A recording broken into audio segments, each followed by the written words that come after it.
तो dear students, ancient India के इस क्लास में आपका बहुत बहुत स्वागत है। हम लोग पिछले क्लास में गुप्त काल के सोर्सेस को पढ़ा था। उसके बाद का जो टॉपिक आज का है जो काफ़ी महत्वपूर्ण है आपके लिए, और वो है कि गुप्तों की जाति क्या थी, गुप्त किस कास्ट के थे।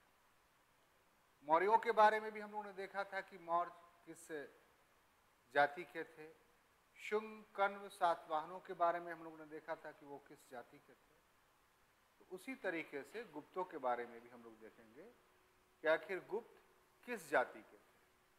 तो इस परिवेश में एक छोटा सा इंट्रो आपको बताना है हमें कि ऐसा अगर सवाल आएगा आपको तो आखिर आप इंट्रोडक्शंस में कौन सी बातें लिखेंगे, क्या लिखेंगे जो इस टॉपिक के लिए प्रासंगिक होगा, रिलीवेंट होगा। तो इंट्रो में हम ये बात लिख सकते हैं कि गुप्त वंश के बारे में जो जानकारी के जितने भी स्रोत हैं,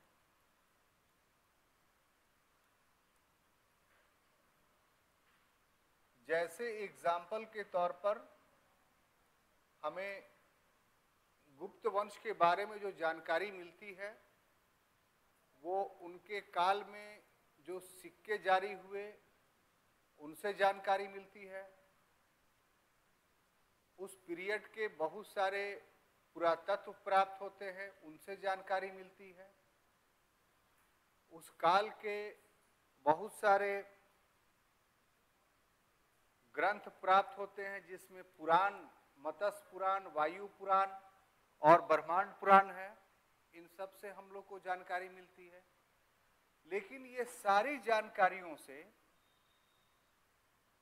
गुप्तों के उदय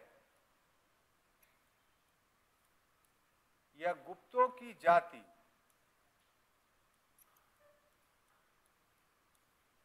के बारे में कोई जानकारी हम लोग को नहीं मिलती। ये सबसे बड़ी कठिनाई है इस क्वेश्चंस के लिए। बाकी सारी चीज, उसके राजनीतिक इतिहास, उसके सामाजिक इतिहास, उसके सांस्कृतिक और आर्थिक इतिहास की जानकारी उस समय के जो सोर्स हैं गुप्त पीरियड के, उससे मिलती है हम लोग को। लेकिन गुप्त किस कास्ट के थे इसकी जानकारी गुप्त कालीन न ही सिक्कों से मिलती है, न ही अभिलेखों से मिलती है, और न ही उस काल का जो पौराणिक ग्रंथ हैं उससे हम लोग को मिलती है। तो ऐसे परिवेश में ये जो सरकमस्टांसेस है, तो इतिहासकारों ने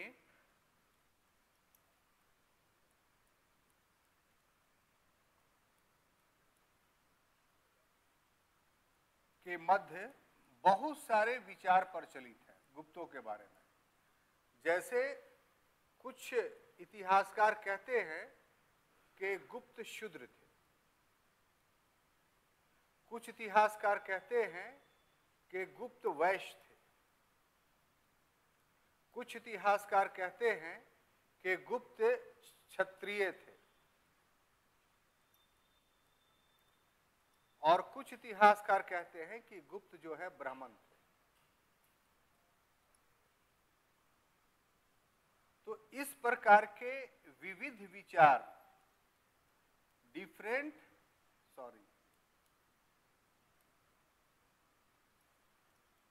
प्रकार के विचार हैं गुप्तों के जाति के विषय में। बात समझ में आई? तो एक छोटा सा इंट्रोडक्शन आपको गुप्तों के जाति के संबंध में अपने आंसर में लिखना है या आपको समझना है। अब जैसा कि आप इंट्रोडक्शंस में देख रहे हैं, इतिहासकारों के मत गुप्तों के विषय में 4 प्रकार के मत प्रचलित हैं। एक मत वो है जिसमें उसे शूद्र कहा गया, एक मत वो है जिसमें उसे वैश्य कहा गया, एक मत वो है जिसमें उसे क्षत्रिय कहा गया, और एक मत यह भी है कि उसे ब्राह्मण कहा गया। तो हमें इसी चारों मतों का विश्लेषण करना है कि आखिर इसमें कौन सा मत सही है। तो शुरू करते हैं हम लोग। तो उसमें जो पहला मत है वो है कि गुप्त शूद्र थे।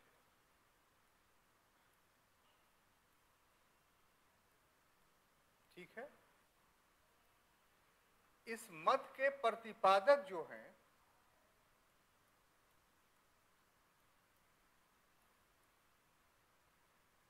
इंग्लिश में आप लोग लिख लीजिएगा ना, कोई दिक्कत नहीं ना है कि लिखते चले।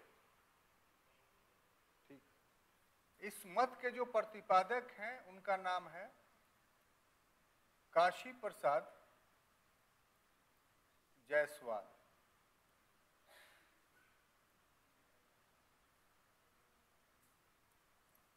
देखिए, हम इसमें आपको समझाने के लिए इस ढंग से लिख रहे हैं। आप पूरा पूरा आंसर स्क्रिप्ट जो दिखाएंगे वो जैसे बोला है पैराग्राफ वाइज वैसा, ठीक है, ऐसा मत की प्रतिपादक डैश ये कर दीजिएगा, पूरा सेंटेंस लिखिएगा। नहीं बात समझ में आ रही है? आ रही है ना? ठीक है। अब इस प्रतिपादन के समर्थन में जो बातें कही गई है,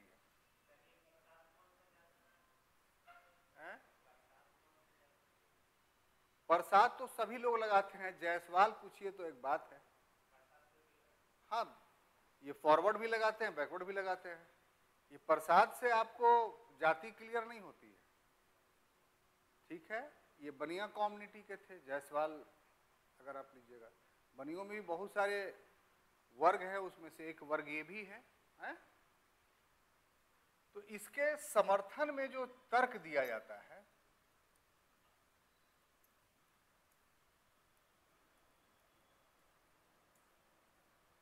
वो हम लोग देखते हैं। उसमें सबसे एक किताब है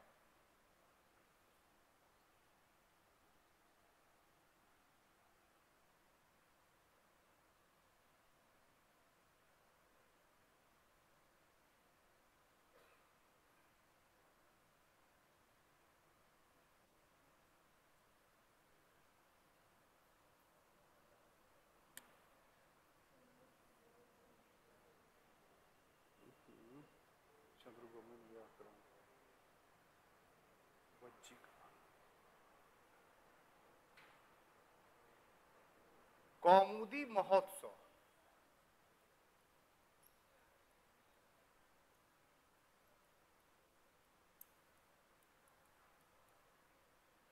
ये एक कावित्री है, यानी लेडी राइटर है,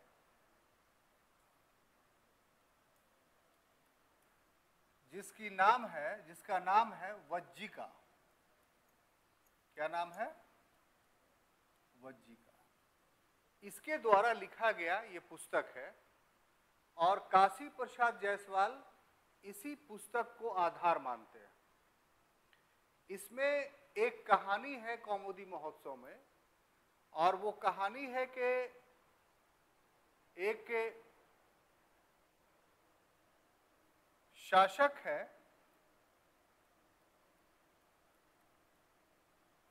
जिसका नाम है चंद्रसेन।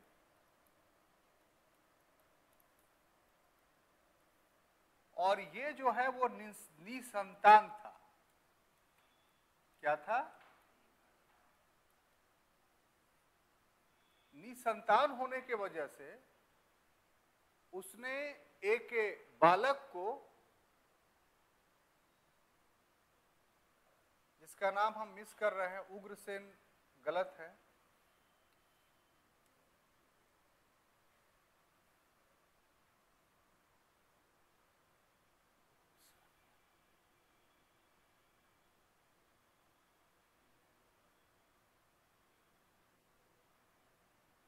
अच्छा बालक ही लिख देते हैं, ठीक है। एक बालक को इसने क्या लिया? गोद लिया। ठीक है, तो चंद्रसेन निसंतान था, एक बालक को गोद लिया, और उसके बाद जब गोद लिया तो उसे संतान प्राप्त हो गया, यानी उसका अपना संतान हो गया जिसका नाम सर्वसेन था। तो अब उसकी नीयत चेंज कर गई और उसने अपने संतान को अपना उत्तराधिकारी बना दिया। नतीजा ये था कि जो गोद लिया हुआ बच्चा था, इस बच्चे ने लिच्छवियों से संपर्क स्थापित कर लिया। लिच्छवी एक कुल था बिहार में, और उसके सहयोग से उसने चंद्रसेन की हत्या कर दी और पाटलिपुत्रा पर अधिकार कर लिया। जब पाटलिपुत्रा पर अधिकार कर लिया तो चंद्रसेन का जो पुत्र था वो जाकर के फिर दूसरे लोगों का सहयोग प्राप्त करके उसने पाटलिपुत्रा पर अधिकार कर दिया और इस बालक की हत्या कर दी। तो इस तरीके से इस बालक का वहीं पर अंत हो जाता है। काशी प्रसाद जायसवाल ये कहते हैं कि यही बालक जो था वो चंद्रगुप्त प्रथम था। तो इस आधार पे काशी प्रसाद जायसवाल ये कौमुदी महोत्सव के आधार पर वो कहते हैं कि चूंकि वो बालक जो था वो शूद्र था, इसीलिए गुप्त भी जो है शूद्र थे।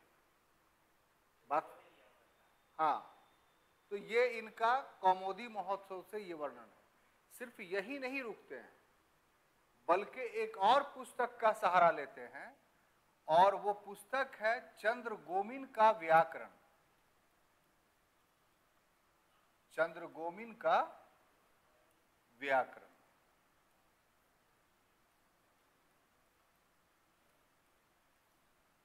ठीक है। इस चंद्रगोमिन के व्याकरण में एक बात कही गई है कि एक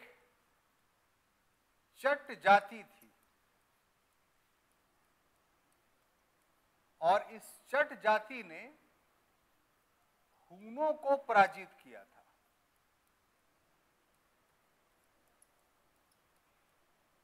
हूनों को क्या किया था? पराजित किया था। और ये चट जाति का तादात्म्य यानी रिलेशन, तादात्म्य का मतलब रिलेशन, वो निम्न जाति से मानते हैं कि जाति जो थी निम्न थी। और साथ ही साथ इसके बारे में दूसरी बात कहते हैं कि जो चट जाति का शासक था ये और कोई दूसरा नहीं था बल्कि स्कंदगुप्त था, क्योंकि स्कंदगुप्त से ही हूनों की लड़ाई हुई थी और स्कंदगुप्त ने हून को पराजित किया था। ठीक है। तो इस प्रकार से ये दूसरा साक्ष्य काशी प्रसाद जायसवाल देते हैं, जिसके आधार पर ये माना जाता है या वो मानते हैं कि गुप्त जो थे वो शूद्र थे। ठीक है। अब देखिए आगे बढ़ते हैं, यहीं पर नहीं रुकते हैं वो,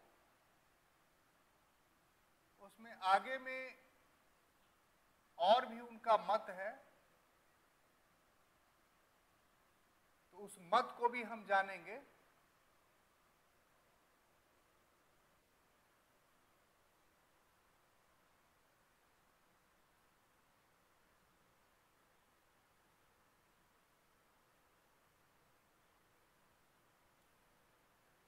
और उसके बाद तीसरा मत अपने समर्थन में वो देते हैं, वो विष्णु पुराण को।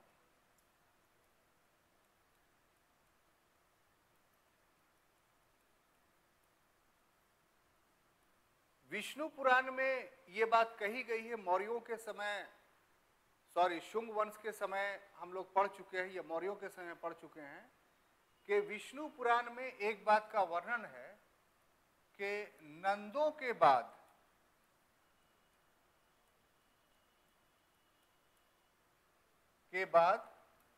सारे शासक शूद्र होंगे। अब काशी प्रसाद जायसवाल का कहना है कि चूंकि नंदों के बाद ही गुप्त वंश का पीरियड है, बीच में और बहुत सारे का पीरियड है, लेकिन गुप्त भी नंद के बाद ही आते हैं, तो इसलिए गुप्त भी जो है शूद्र थे। तो इस तरीके से ये तीन आधार है। अब देखिए जिस समय उन्होंने, काशी प्रसाद जायसवाल ने यह विचार दिया होगा तो उस समय इसकी मान्यता होगी, लेकिन इतिहास में कोई चीज अंतिम नहीं होता है, बाद में उसका दूसरे इतिहासकारों के द्वारा खंडन किया जाता है या विश्लेषण किया जाता है। लेकिन खंडन या विश्लेषण जो भी किया जाए तो वो तर्कों के आधार पर किया जाता है। ठीक है, तो जहां तक कौमुदी महोत्सव का प्रश्न है, अब यहां से क्या हो रहा है, यहां से इनके विचारों का हम लोग खंडन शुरू कर रहे हैं। ठीक है, तो पहला क्या, कौमुदी महोत्सव के बारे में। तो इसमें अभी अभी हमने कहा आपको कि साहब इस राजा के बाद जो बालक था, उसके बाद इस वंश का अंत हो गया और उसका समीकरण चंद्रगुप्त प्रथम से किया गया। तो इसका मतलब कि गुप्त वंश में समुद्रगुप्त और चंद्रगुप्त द्वितीय नहीं होना चाहिए था। तो इसमें जो व्याख्या किया गया है कि चंद्रगुप्त प्रथम को, चंद्रगुप्त फर्स्ट को इस कथा में अंतिम शासक प्रमाणित किया गया है, जबकि वास्तविकता क्या था कि चंद्रगुप्त के बाद भी गुप्त वंश में शासक हुए। जैसे सबसे बड़े शासक और महत्वपूर्ण शासक जो हुए वो इसी के बाद हुए, जैसे समुद्रगुप्त, जैसे चंद्रगुप्त द्वितीय या विक्रमादित्य। तो इस आधार पे जो कौमुदी महोत्सव का विवरण है उसको सही नहीं माना जा सकता है। इसी प्रकार से चंद्रगोमिन की जहां तक बात है कि चट का समीकरण उन्होंने जो गुप्त से स्थापित किया गया है, तो चट का समीकरण यानी चट जाति का समीकरण, चट जाति का समीकरण हम गुप्तों से स्थापित नहीं कर सकते। गुप्त से स्थापित नहीं कर सकते। क्यों नहीं कर सकते? क्योंकि कहीं से समानता नहीं है। चट का प्रोनाउंसिएशन अलग है और गुप्त का प्रोनाउंसिएशन अलग है, और जो बातें वो आगे में कहते हैं वो भी प्रमाणित नहीं है। तीसरी बात कि विष्णु पुराण का जो वाक्यांश दिया है इन्होंने कि नंदों के बाद सारे शासक शूद्र होंगे, तो ये मौर्यों के समय से ही गलत साबित हुआ। और उसके बाद तो हमने देखा कि मौर्यों के बाद जो शासक हुए, जैसे शुंग वंश, जैसे कण्व वंश, जैसे सातवाहन वंश, तो ये सभी के सभी शासक क्या है? तो सभी के सभी शासक ब्राह्मण है। तो जो विष्णु पुराण का जो विवरण है वो आज के दौर में स्वीकार्य नहीं है, क्योंकि शुंगों और कण्वों और आंध्र सातवाहनों के बारे में ये प्रमाणित हो चुका है कि ये सभी के सभी ब्राह्मण थे, यानी ब्राह्मण डायनेस्टीज थी। तो इस तरीके से काशी प्रसाद जायसवाल का जो गुप्तों के बारे में यह विचार है कि ये लोग जो है वो शूद्र थे, वो पूरी तरीके से वर्तमान समय में इतिहासकारों के द्वारा नकार दिया गया है। अब आप ये देखिए इस एक नंबर के व्याख्या में कि इसमें आपको कोई समझने में दिक्कत तो नहीं हो रही है, सिर्फ यही कि कुछ नाम याद करना होगा, तो वो कर लीजिएगा घर में, या यहाँ भी ध्यान से सुने होंगे तो वो नाम आपको याद हो गया होगा। बड़े आगे मिटाए इसको, लिख लिए सब।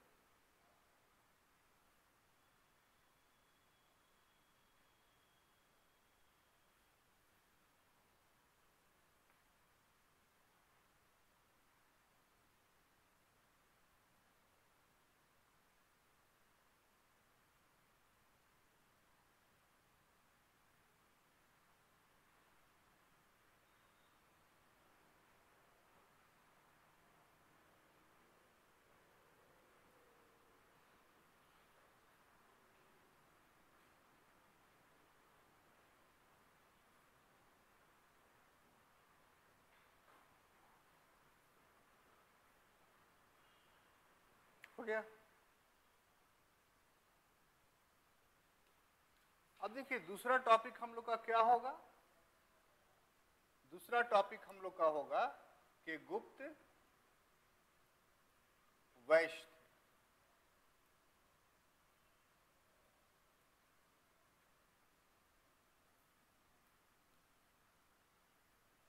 यह जो विचार है, इसके जो प्रतिपादक थे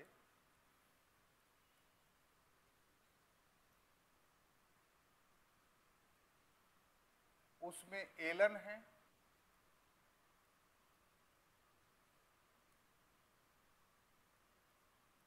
के आयंगर हैं, सॉरी के आयंगर,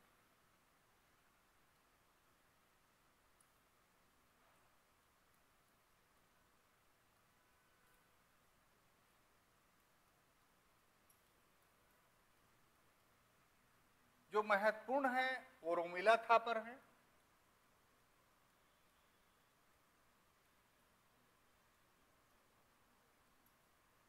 और एक बिहार के हिस्टोरियन हैं, एनसीएन के सबसे पूरे इंडिया में सबसे बड़े हिस्टोरियन माना जाता है, उनका नाम है राम शरण शर्मा।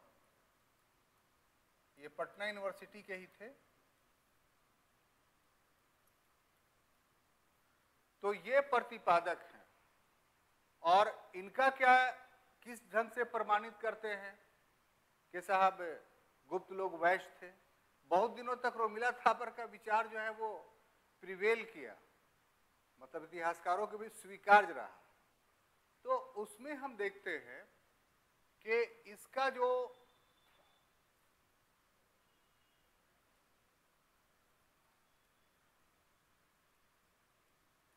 समर्थक तर्क है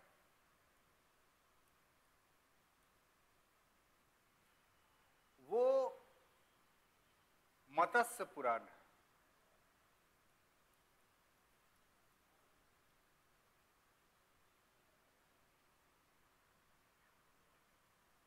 मत्स्य पुराण, मत्स्य पुराण में कुछ शब्दावली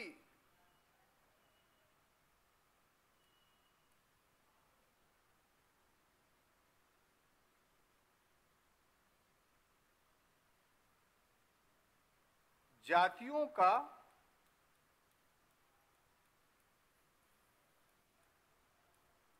उपनाम प्रयोग किया गया है, यानी सब टाइटल। जैसे बरहमन को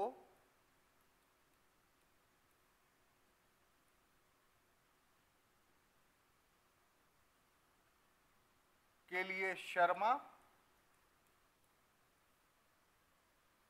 क्षत्रिय के लिए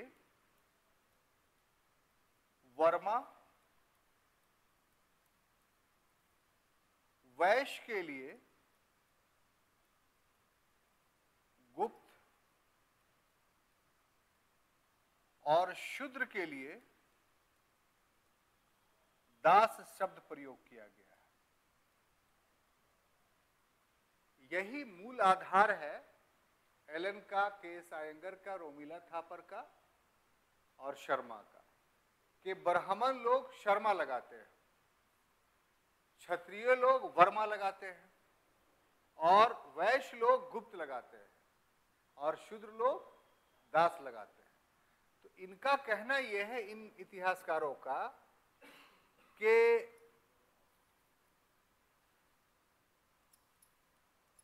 गुप्त शासकों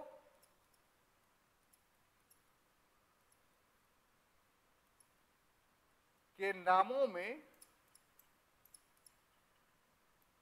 गुप्त लगा है,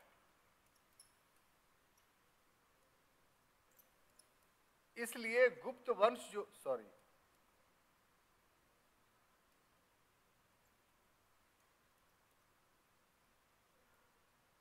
गुप्त लगा है, इसलिए गुप्त लोग क्या थे? वैश्य थे। सिंपल बात कही गई। लेकिन वर्तमान समय में इतिहासकारों द्वारा इस मत का भी खंडन किया गया।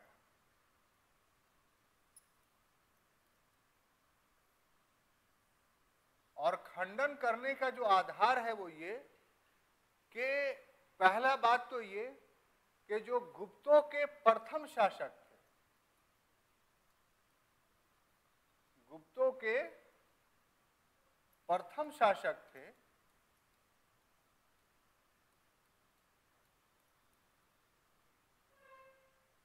उसका नाम श्रीगुप्त था।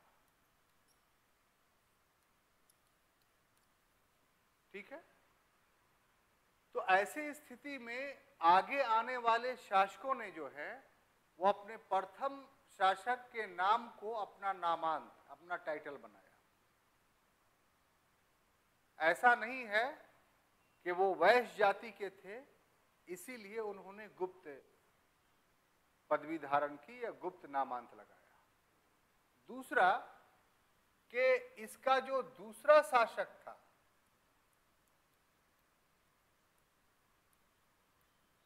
जिसका नाम घटोत्कच था,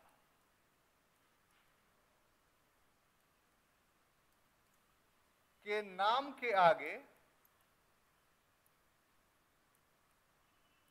नाम के साथ गुप्त नहीं लगा हुआ है।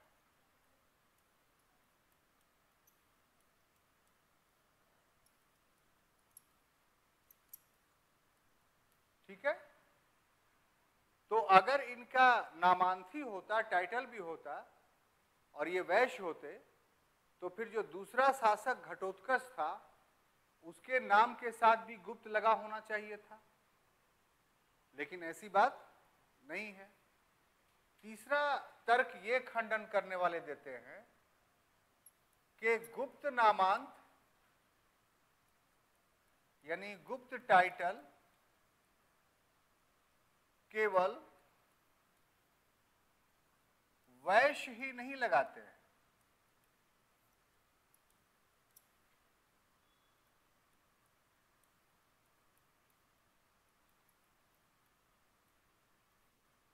दूसरी जातियां भी लगाती थी।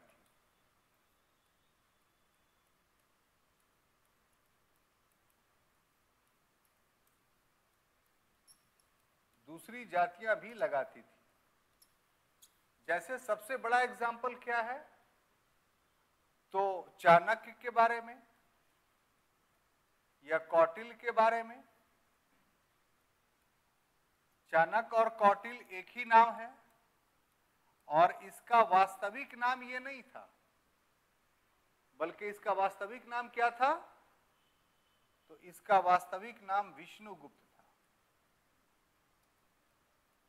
तो चाणक्य के नाम के अंत में भी गुप्त शब्द लगा हुआ है, लेकिन हम जानते हैं कि चाणक्य या कौटिल्य जो था इसमें कहीं पर कोई दो राय नहीं है कि वो वैश्य नहीं था बल्कि ब्राह्मण था। तो इस आधार पर भी हम गुप्त वैश्य थे इस बात को स्वीकार नहीं कर सकते। क्लियर?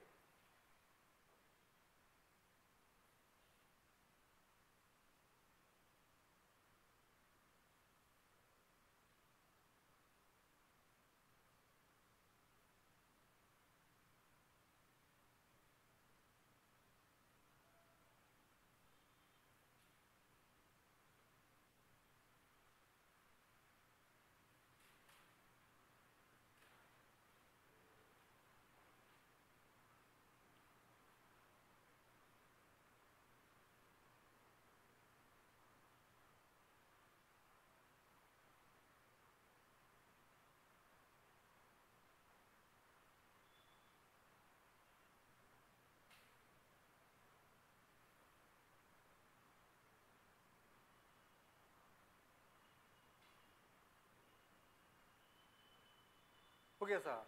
आपका पीछे नहीं हुआ? आपका हो गया? मिटाऊं? तो कस के बोला करो कि हम सुने हाँ या ना।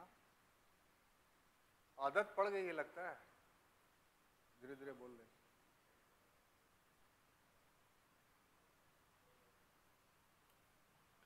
अब देखिए तीसरा विचारधारा क्या था साहब,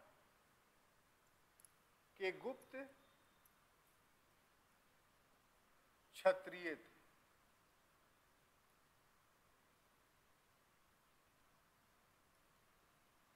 ठीक है, इस विचार के प्रतिपादक कौन थे?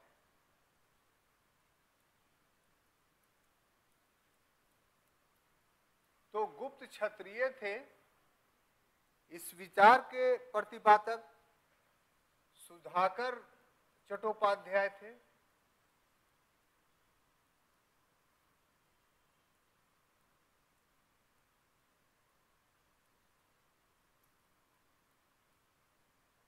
और एक नाम और मिलता है, रमेश चंद्र मजूमदार थे।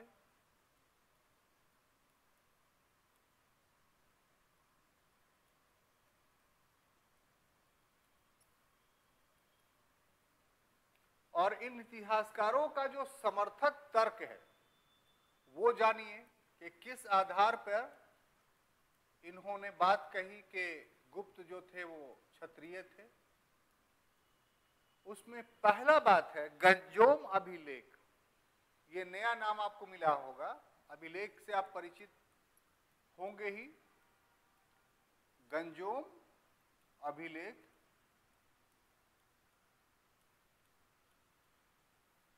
ये आपके बिहार का है, यानी बिहार में जो दरभंगा एक डिस्ट्रिक्ट है या जगह है, वहीं ये अभिलेख मिला है। और यहां का जो शासक था वह शासक सूर्यवंशीय था। अपने आप को ये सूर्यवंशीय कहता था। और इसी शासक का जो संबंध था वो चंद्रगुप्त प्रथम के साथ था।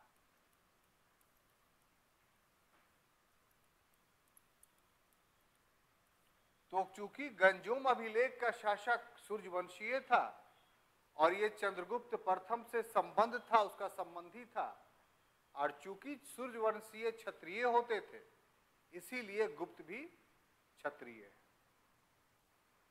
इसी प्रकार से एक दूसरा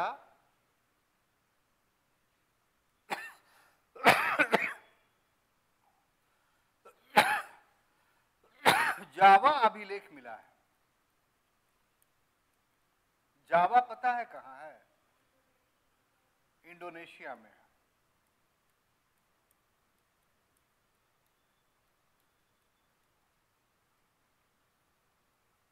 तो जावा अभिलेख में एक चंद्रवंशीय शासक का वर्णन है।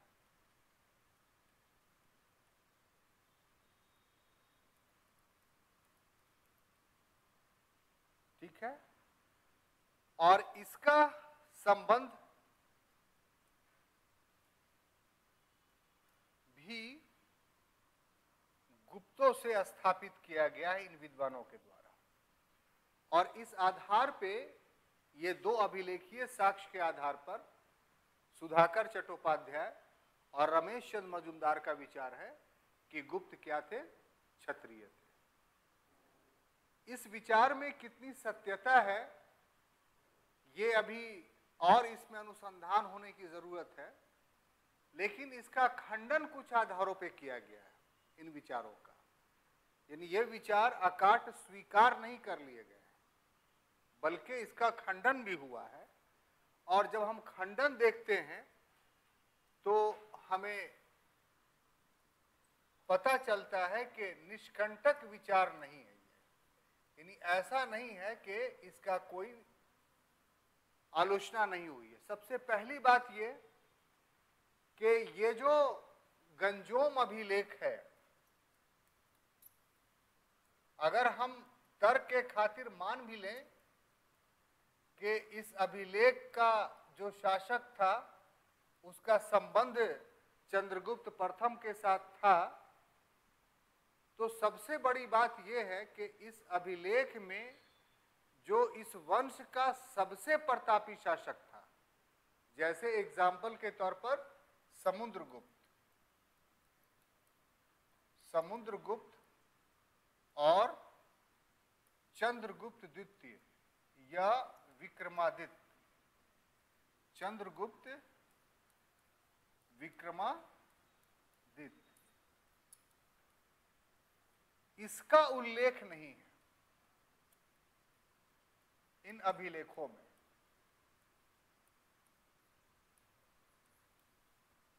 तो उससे यह साबित होता है कि भाई किसी वंश से किसी का संबंध होगा, स्थापित करेगा, मान लिया जाए, तो उसके बड़े शासकों से ना संबंध स्थापित करेगा ताकि उसका महत्व हो। उसके साथ साथ सिर्फ चंद्रगुप्त प्रथम से संबंध स्थापित करने का क्या तर्क है? उससे ये जो क्षत्रिय का जो विचारधारा है वो बहुत मजबूत नहीं होता है, माना जा सकता है, लेकिन पूर्ण रूप से हमको मानने में थोड़ी हिचकिचाहट है। ऐसी परिस्थिति में जो चौथा विचार है, जिसके अंतर्गत गुप्त को क्या माना गया है? ब्राह्मण। तो इस विचारधारा के जो प्रतिपादक थे वो एक इतिहासकार हैं, विंटर निड्स, और इनका जो तर्क है वो प्रभावती गुप्त का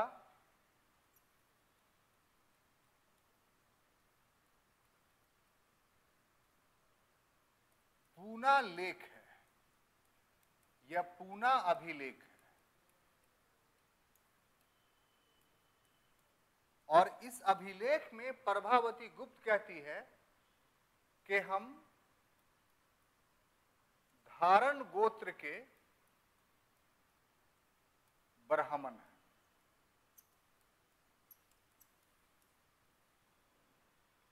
और प्रभावती गुप्त थी कौन? तो प्रभावती गुप्त जो थी चंद्रगुप्त विक्रमादित्य यानी चंद्रगुप्त सेकंड की पुत्री थी। और यह प्रमाणित है कि चूंकि इसका विवाह वकाटक वंश के रुद्रसेन द्वितीय से हुआ था, और रुद्रसेन द्वितीय या वकाटक वंश ब्राह्मण वंश था, तो ऐसे में विद्वानों का यह विचार बनता है कि बहुत संभव है कि गुप्त लोग ब्राह्मण थे। लेकिन इसे भी अक्षरशः स्वीकार नहीं किया जा सकता है, क्योंकि गुप्तों को ब्राह्मण और क्षत्रिय ये दो ऐसे प्रमाण हैं जिसके अंतर्गत रखा जा सकता है, या तो वो क्षत्रिय होंगे या वो ब्राह्मण होंगे। लेकिन दोनों की तुलना में अगर कंपैरेटिवली मजबूत तर्क अगर देखा जाए कि आखिर गुप्त को अंततः क्या कहा जा सकता है, तो ये सारे विवरणों के आधार पर हम अंततः ये कह सकते हैं कि गुप्त अभी के अध्ययन के मुताबिक को ब्राह्मण माना जा सकता है। भविष्य में इसमें और भी कुछ नए शोध हों, नए रिसर्च हों और गुप्तों की जाति नए प्रकार से उभर करके सामने आए, या इन तर्कों को ही और मजबूती मिले, ये भविष्य की बात है।